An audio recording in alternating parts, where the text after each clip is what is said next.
नमस्कार। हम मौजूद हैं मुरादाबाद के गांधी मैदान में और यहां पर ओडिशा साहित्योत्सव 2026 का बहुत सुंदर आयोजन हो रहा है। मुरादाबाद में चूंकि पहली बार हो रहा है और इतना भव्य आयोजन हो रहा है कि मुरादाबाद के इतिहास में इस प्रकार का आयोजन शायद नहीं हुआ है। हमारे साथ मुरादाबाद की एक ऐसी मशहूर हस्ती हैं, डॉक्टर विशेष गुप्ता जी, शिक्षाविद हैं और लगातार लंबे समय से तक आपने शिक्षण कार्य किया है। डॉक्टर साहब, आपका बहुत बहुत स्वागत है। बहुत बहुत धन्यवाद, thank you very much. Doctor साहब, चूंकि आप ओडिशा के इस कार्यक्रम में हैं, ये ओडिशा का ये मंच है, सामने पीछे दुष्यंत मंच है, हम लोग यहाँ पूरे प्रांगण में गांधी मैदान है ये मुरादाबाद का। डॉक्टर साहब, क्या कहेंगे थोड़ा इसके बारे में? हाँ, मैं सबसे पहले प्रशासन को बधाई देना चाहता हूँ, इसलिए क्योंकि इस शहर में मुझे लगभग 50 वर्ष हो गए और उच्च शिक्षण से रहा, लेखन कार्य से भी जुड़ा रहा, रंगमंच से भी जुड़ा रहा, अनेक कविताओं से भी जुड़ा रहा।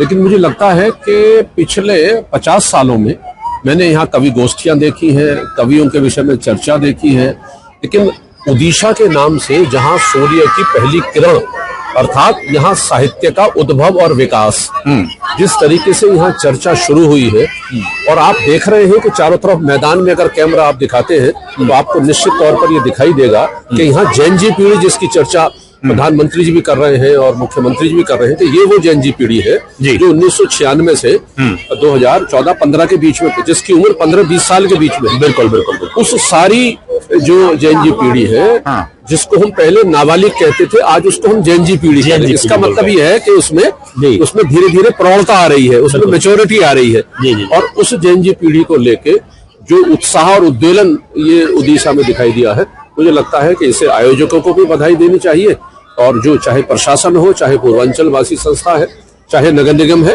या जो भी संस्था है इसमें काम कर रही है, वो सब बधाई के पात्र है। डॉक्टर साहब, चूंकि ये 22 तारीख को इसका शुभारंभ हुआ था और आज 24 तारीख है, 26 तक ये चलने वाला है, मतलब आपने अब तक इसमें कैसा अनुभव आपका रहा? थोड़ा इसका अनुभव हमारे दर्शकों के साथ आप साझा कीजिए। बिल्कुल, मैं इस बात को मुझे कहने में कोई गुरेज नहीं, क्योंकि जिस प्रकार से साहित्यकारों को, जिस प्रकार से लेखकों को, जिस प्रकार से तमाम फिल्म की हस्तियों को लेके रूबरू कराया जा रहा, और वो उस रूबरू कराने के पीछे पूरी की पूरी दुनिया है।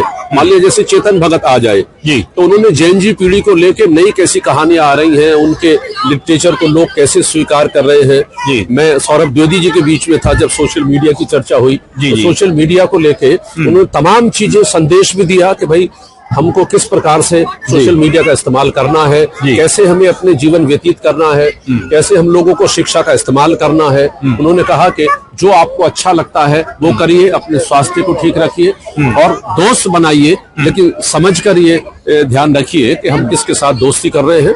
तो माता पिता की मत मानिए। मत मानिए का तात्पर्य ये नहीं था कि हम उनके नियंत्रण में ना रहें, लेकिन माता पिता अगर किसी चीज को करने के लिए दबाव देते हैं तो आप उसको टेस्ट करके देखिए। मैं निगेटिव बात नहीं कर रहा, पॉजिटिव की बात कर रहा। बिल्कुल बिल्कुल। तो उसके हिसाब से यहाँ शहर में महेश्वर तिवारी जी के नाम पर आप देखिए, बिल्कुल 1 लाख का पुरस्कार रखा गया है, जिसमें तमाम साहित्यकारों की आप देखिए कि मैं अभी पुस्तकों के स्टॉल पर था और मुरादाबाद का साहित्य आज बता रहे थे डॉक्टर मनोज रस्तोगी और बाकी लोग कि आज जितनी बिक्री हुई है मैंने कभी नहीं देखी। तो हम प्रशासन को बधाई इसलिए देते हैं कि उन्होंने कहा कि मुरादाबाद में जो लिखा जा रहा है वो बोला तो जा रहा, लेकिन दिखाया नहीं जा रहा साहित्य। यानी आप ये कहना चाह रहे हैं कि जैसे जिस प्रकार से रील का दौर है, वर्तमान जो हमारा युवा है कहीं ना कहीं सोशल मीडिया पर जो है और रील के माध्यम से लगातार जो अपना टाइम है वो वेस्ट कर रहा है, तो कहीं ना कहीं की जो एक तरह से जो सपना हमारे मंडल के जो मंडलायुक्त अंजलि कुमार जी उन्होंने देखा था कि साहब जो युवा है हमारा वो रील से हटकर जो है साहित्य की तरफ लौटे, पुस्तकों की ओर लौटे, तो क्या ये वो उनका सपना साकार होकर नजर आ रहा है? मुझे आप अगर देखें,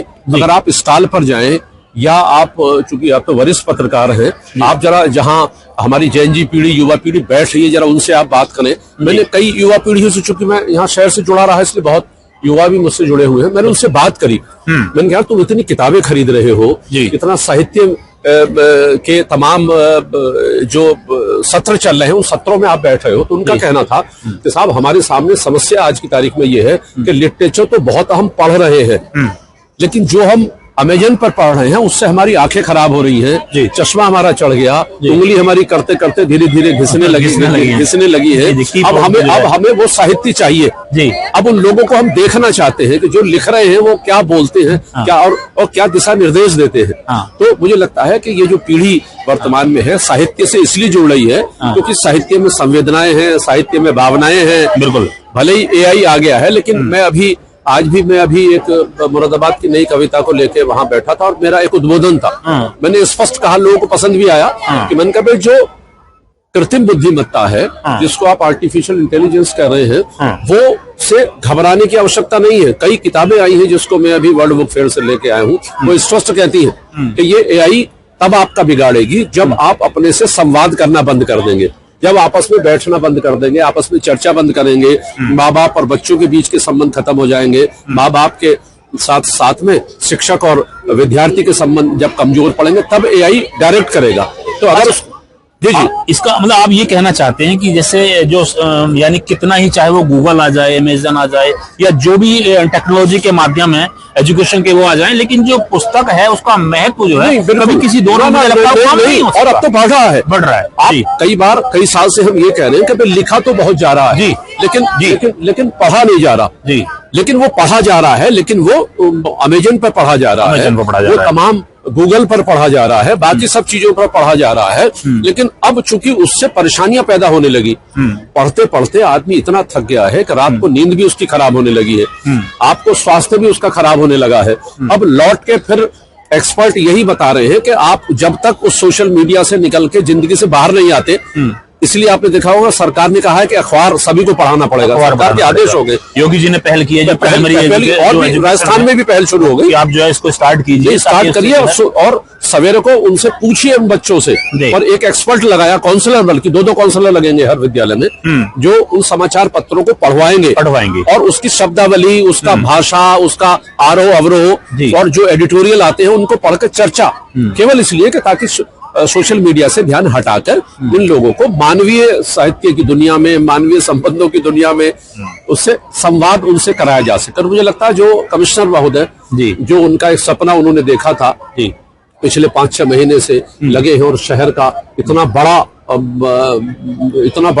आयोजन जिसको हम कहेंगे, जिसमें खान पान भी है, जिसमें साहित्य भी है, जिसमें बातचीत भी है। आपने खान पान की बात की, सामने जो बड़ा शानदार होटल लगा हुआ है ये, और मुझे लगता है कि मुरादाबाद मंडल के एक बेहतरीन जो व्यंजनों की जो दुकानें हैं, मैं कैमरामैन से कहूंगा कि सामने किस प्रकार से जो है ये सजा हुआ है, वो चाहे आपका रामपुर हो, चाहे मुरादाबाद का हो, संभल का हो, बिजनौर हो, अमरोहा हो, यानी वहाँ के जो सुंदर जो खाने के लिए हमारे व्यंजन हो सकते हैं, वो सारे व्यंजनों की जो दुकानें हैं वो यहाँ पर लगाई गई और गुणवत्ता से परिपूर्ण है जी। और एक तरह से जिस प्रकार से लगातार देश के प्रधानमंत्री मोदी जी और प्रदेश के मुख्यमंत्री योगी जी लगातार प्राकृतिक की बात कर रहे हैं, ऑर्गेनिक की बात करते हैं, तो यहाँ पर भी ऐसे बहुत सारे स्टॉल भी मुझे लगता है कि जो ऑर्गेनिक के जो लगाए गए, शायद आपने भी मुझे लगता है मैंने सभी पर विजिट किया है जी। उसमें 3 दिन से लगातार आ रहा हूँ और मुझे इस बात को कहने में कोई गुरेज नहीं कि आज उत्तर प्रदेश का दिवस है जी।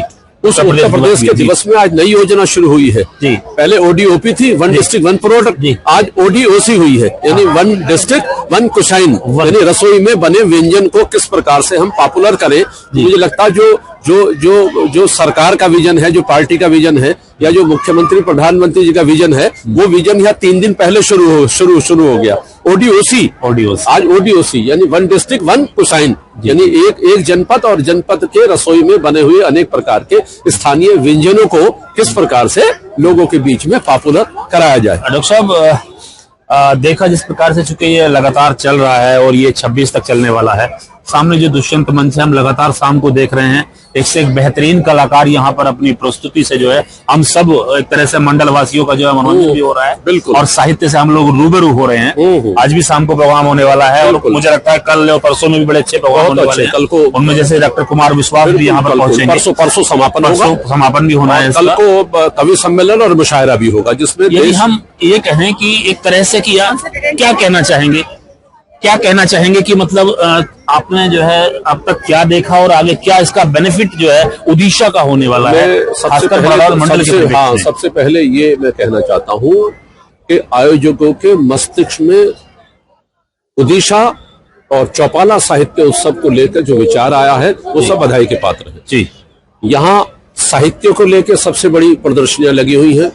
साहित्य से जुड़े जितने बड़े लोग थे वो सब यहाँ पर आए थे, सोशल मीडिया से जुड़े हुए, लेखन से जुड़े हुए, नृत्य से जुड़े हुए। तो मुझे लगता है कि जो स्थानीय आधार पर भी यहाँ पर जो नृत्य हो रहे हैं, चाहे वो राजस्थान का हो, चाहे वो सुल्ताना डाकू का यहाँ पर आज जो शाम हुआ है या जो रेत से इस कलाकृति बनाई गई है, उसको अगर आप देखेंगे सरस्वती माता है। और यहाँ तमाम जो दुष्यंत मंच बनाए गए, ये सारे जिस नाम से जॉन ओलिया के नाम से किया, रामगंगा हो गया, तो ये इस तरीके के जो मंच उन्होंने बनाए हैं कि यहाँ मुरादाबाद की संस्कृति, चाहे वो साहित्य की हो, चाहे वो नृत्य की हो, चाहे वो लेखन की हो, किस प्रकार से पूरी दुनिया में मुरादाबाद की संस्कृति और संस्कारों को प्रसारित किया जाए, विस्तारित किया जाए, ताकि दुनिया, ये अभी तक पीतल नगरी के नाम से पूरी दुनिया में मशहूर थी, अब शिक्षा के नाम से मशहूर हुई, तब मुझे लगता है साहित्य के नाम से भी पूरी दुनिया में अभी ये मशहूर होने जा रहा है। अच्छा, एक बात कह सकते हैं, जैसे चूंकि हमारे जो मंडलायुक्त हैं अंजनी कुमार जी, उन्होंने एक बड़ी अच्छी पहल की थी कि जो मुरादाबाद का जो गजेटेड तैयार हुआ, अब उन्होंने एक नई पहल की कि साहब मुरादाबाद में जो गांव हैं उनके भी गजेट तैयार किए जा रहे हैं। तो अब एक नई पहचान, चुकी इन्होंने जो एक शानदार प्रोग्राम ये ओडिशा का दिया, तो मुझे लगता है कहीं ना कहीं मुझे लगता है वो बधाई के साथ। बिल्कुल देखिए, गजेटियर एक बहुत केवल कुछ तस्वीरों के या शब्दों की पुस्तक नहीं है जी, वो हमारा लंबा इतिहास है। और किसी देश का, किसी जनपद का, किसी प्रदेश का इतिहास अगर जीवित नहीं होता तो आने वाले समाज को दिशा निर्देश नहीं मिल सकता। इसलिए उस गजेटियर में यानी एक सम्यक साहित्य भी है, सम्यक योजना भी है, सम्यक विकास की तमाम योजनाएं भी है, तमाम धार्मिक, आध्यात्मिक, आर्थिक सारी गतिविधियों का एक बड़ा संकुल उन्होंने बनाया है। और उसका पार्ट 2 भी आ गया। हम जुड़े रहे, चूंकि चर्चा भी होती रही थी और जुड़े भी रहे, और अब गांव की तरफ जाते हैं तो ये एक बहुत बड़ी पहल होगी, क्योंकि भारत अभी भी गांव का देश है। अभी 60-65% जनसंख्या गांव में रहती है, केवल 30-35% शहर है। और गांव में भी अब गांव का शहरीकरण हो रहा है और शहर का ग्रामीणीकरण हो रहा है। तो अगर ये आप वहां तक चीजें पहुंचेंगी तो हम अपने आप को जानने की कोशिश करेंगे। यानी मेरे गांव में कोई ऐतिहासिक कुआं है तो मुझे ये नहीं पता है, मुझे अपनी पीढ़ियों का पता नहीं है, 4 पीढ़ियों 3 पीढ़ियों का आदमी जान नहीं पाता। बिल्कुल। तो मुझे लगता है कि गांव की संस्कृति को, गांव की कृषि को, गांव की अर्थव्यवस्था को, गांव के परिवार को, गांव के जोड़ने की व्यवस्था को अगर ये चर्चा होती है तो कहीं ना कहीं ये ग्रामीण संस्कृति को संरक्षित करने का बहुत बड़ा प्रयास होगा।